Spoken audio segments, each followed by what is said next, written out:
নমস্কার বন্ধুরা, আজ শেয়ার করব দুর্দান্ত স্বাদের একটি শাকের রেসিপি। অনেকেই আছেন শাক খেতে একদমই পছন্দ করেন না। বাচ্চারা তো একদমই শাক খেতে চায় না। যদি যে কোনো শাককে এইভাবে রান্না করে দেওয়া হয় তাহলে বাচ্চা থেকে বড় সকলেই কিন্তু চেয়ে চেয়ে খাবে। তো আজকের রান্নাটা আমি সেঞ্চি শাক দিয়ে করেছি, তবে আপনারা কিন্তু যে কোনো শাক দিয়ে এইভাবে রান্নাটা করতে পারেন। খেতে ভীষণ ভালো হয়। শুধু মুখের কথাই নয়, একবার এইভাবে রান্না করুন, খেয়ে তারপর আমাকে কমেন্টে লিখে জানান খেয়ে আপনাদের কেমন লাগলো। তো রান্নাটা করার জন্য প্রথমেই দেখুন এখানে নিয়েছি এক আটি সেঞ্চি শাক। শাকগুলোকে খুব ভালোভাবে বেছে নেব। শাকের মধ্যে অনেক ময়লা থাকে, তাই শাকগুলোকে কিন্তু প্রথমেই খুব ভালোভাবে বেছে নিতে হবে। তো সমস্ত শাকটাই কিন্তু ভালোভাবে বেছে নিলাম। তো শাকগুলো কিন্তু এখনও ধোয়া হয়নি, এবার ভালোভাবে পরিষ্কার করে ধুয়ে নিতে হবে। তো খুব ভালোভাবে শাকটাকে ধুয়ে নিলাম।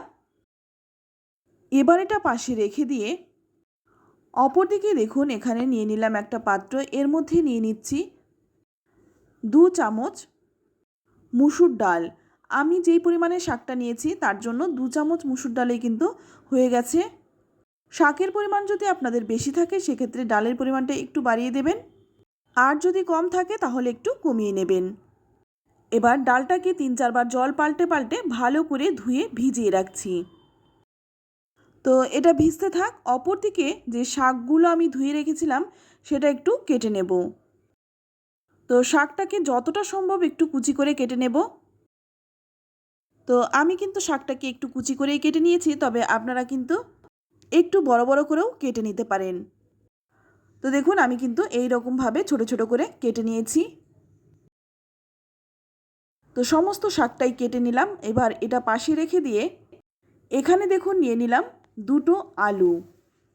এখানে কিন্তু খুব ছোট ছোট 2টো আলু নিয়েছি। এবার এই আলু দুটোকে কেটে নেব। আলুটা কিন্তু কেটেছি আমি খোসা ছাড়াইনি, খোসা সমেত কিন্তু আলুটাকে কেটে নিচ্ছি। আলুটাকে একটু লম্বা লম্বা করে পাতলা করে কেটে নিলাম। এবার অপর দিকে কড়াই গরম করে নিয়ে এর মধ্যে দিয়ে দিচ্ছি 2 চামচ সর্ষের তেল। আজকের রান্নাটা আমি সর্ষের তেল দিয়ে করছি, তবে আপনারা যে তেল খেয়ে অভ্যস্ত সেই তেলেই কিন্তু রান্নাটা করতে পারেন। তো তেলটা গরম হয়ে গেলেই এখানে দেখুন নিয়েছি কয়েকটা বড়ি। এটা হলো মটর ডালের বড়ি। আমি মটর ডালের বড়ি নিয়েছি, তবে আপনারা চাইলে কিন্তু বিউলি ডালের বড়িটাও নিতে পারেন, বা যে কোনো ডালের বড়ি এখানে দিতে পারেন। তো বড়িটাকে ভালো করে ভেজে তুলে নিলাম। এবার ওই তেলের মধ্যেই দিয়ে দিচ্ছি 1/2 চামচ কালো জিরে, আর দিয়ে দিলাম 3টে শুকনো লঙ্কা। ফোড়নটাকে একটু ভেজে নিয়েই এখানে দিয়ে দিচ্ছি একটা মিডিয়াম সাইজের কুচনো পেঁয়াজ, আর দিয়ে দিচ্ছি 3-4 কোয়া রসুন। রসুনটাকে একটু থেতো করে দিয়েছি। এবার সমস্ত কিছু একসঙ্গে ভালো করে একটু ভেজে নেব। 2 মিনিটের মতো একটু পেঁয়াজটাকে ভেজে নিয়ে তারপর এখানে যে আলুটা আমি কেটে রেখেছিলাম সেই আলুটা দিয়ে দিলাম।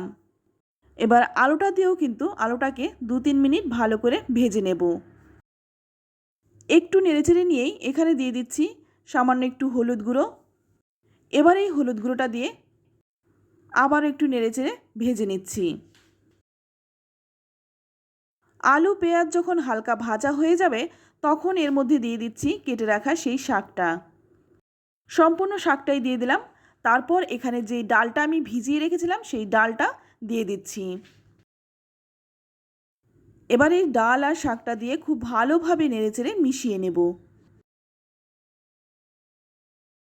তো ভালো করে নেড়েচেড়ে মিশিয়ে নেওয়ার পর এখানে দিয়ে দিচ্ছি স্বাদ মতো লবণ, আর দিয়ে দিচ্ছি ঝাল বুঝে কাঁচা লঙ্কা। আমি আমার পছন্দের ঝাল দিয়েছি, তবে আপনারা যে যেমন ঝাল খেতে পছন্দ করেন আপনারা আপনাদের পছন্দ অনুযায়ী ঝালটা দিয়ে দেবেন। তারপর ভালো করে নেড়েচেড়ে একটু মিশিয়ে নিচ্ছি। তো ভালো করে নেড়েচেড়ে মিশিয়ে নেওয়ার পর এখানে দিয়ে দিচ্ছি সামান্য একটু জল। কারণ সব শাক থেকে যেই পরিমাণে জল বেরোয় সেঞ্চি শাক থেকে কিন্তু ততটা পরিমাণে জল বেরোয় না। তাই ডালটা যাতে ভালোভাবে সেদ্ধ হয়ে যায় তার জন্য আমি এখানে 1 কাপের মতো জল দিয়ে দিলাম। তারপর ঢাকা দিয়ে 10 মিনিট রেখে দেব। 10 মিনিট পর দেখুন ঢাকনাটা খুলে নিয়েছি। শাক আর ডালটা কিন্তু খুব ভালোভাবে সেদ্ধ হয়ে গেছে। এবার খুব ভালোভাবে নেড়েচেড়ে মিশিয়ে নেব। তো শাক তো অনেকেই অনেক রকমভাবে রান্না করে খেয়েছেন, একবার এইভাবে রান্নাটা করে দেখুন। আমি গ্যারান্টি দিয়ে বলতে পারি যতবার শাক রান্না করবেন এইভাবেই কিন্তু খেতে মন চাইবে। এখানে কিন্তু আলু আর ডালটা খুব ভালোভাবে সেদ্ধ হয়ে গেছে। এবার ভালো করে নেড়েচেড়ে মিশিয়ে নেব।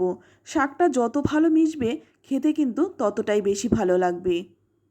এবার আমি দেখুন এখানে খুব সামান্য একটু চিনি দিয়ে দিলাম স্বাদটা ব্যালেন্সের জন্য। তারপর ভালোভাবে নেড়েচেড়ে মিশিয়ে নিচ্ছি। আর শাকটা যত ভালো করে মেশাবেন খেতেও কিন্তু ততটাই ভালো লাগবে। তো ভালোভাবে মিশিয়ে নেওয়ার পর এদিকে দেখুন যে ডালের বড়িটা আমি ভেজে রেখেছিলাম সেটা একটু হাত দিয়ে গুঁড়ো করে দিচ্ছি। আপনারা চাইলে এটা গোটা অবস্থায় দিতে পারেন, তবে গুঁড়ো করে দিলে শাকের সাথে খুব ভালোভাবে মিশবে আর খেতে বেশি ভালো লাগবে। তো ডালের বড়িটাকে হাত দিয়ে ভালো করে একটু গুঁড়ো করে তারপর দিয়ে দিলাম। এবার ওপর থেকে দিয়ে দিলাম 1 চামচ কাঁচা সর্ষের তেল। এই কাঁচা সর্ষের তেলটা দিলে এর স্বাদ কিন্তু আরও দ্বিগুণ বেড়ে যায়। তাই অবশ্যই নামানোর আগে এই কাঁচা সর্ষের তেলটা দিয়ে দেবেন। তারপর ভালোভাবে নেড়েচেড়ে মিশিয়ে নিয়ে ঢাকা দিয়ে রাখবো যতক্ষণ না পরিবেশন করব। তো বন্ধুরা আমি একটু পরিবেশন করে দেখিয়েও দিচ্ছি এটা দেখতে কতটা সুন্দর হয়েছে, খেতেও কিন্তু ভীষণ ভালো হয়। গরম গরম ভাতের সাথে এই রকম শাকের রেসিপি থাকলে কিন্তু আর কোনো কিছুরই প্রয়োজন হবে না, শুধুমাত্র এই দিয়েই আপনার খাওয়া হয়ে যাবে 1 থালা ভাত। তো সেঞ্চি শাকের এই রেসিপিটি আপনাদের কেমন লাগলো অবশ্যই কমেন্টে জানাবেন। ভালো লাগলে লাইক কমেন্ট শেয়ার করবেন। আর আপনি যদি আমার চ্যানেলে নতুন হয়ে থাকেন চ্যানেলটা সাবস্ক্রাইব করে নেওয়ার অনুরোধ রইল। তো যাওয়ার আগে একটাই রিকোয়েস্ট, অন্তত একবার হলেও এইভাবে শাক রান্না করে খাওয়ার জন্য। খেয়ে যদি ভালো লাগে সকলের সাথে শেয়ার করবেন। আজ এই পর্যন্তই, আবারও দেখা হবে অন্য কোনো নতুন রেসিপিতে। সকলেই ভালো থাকবেন, ধন্যবাদ।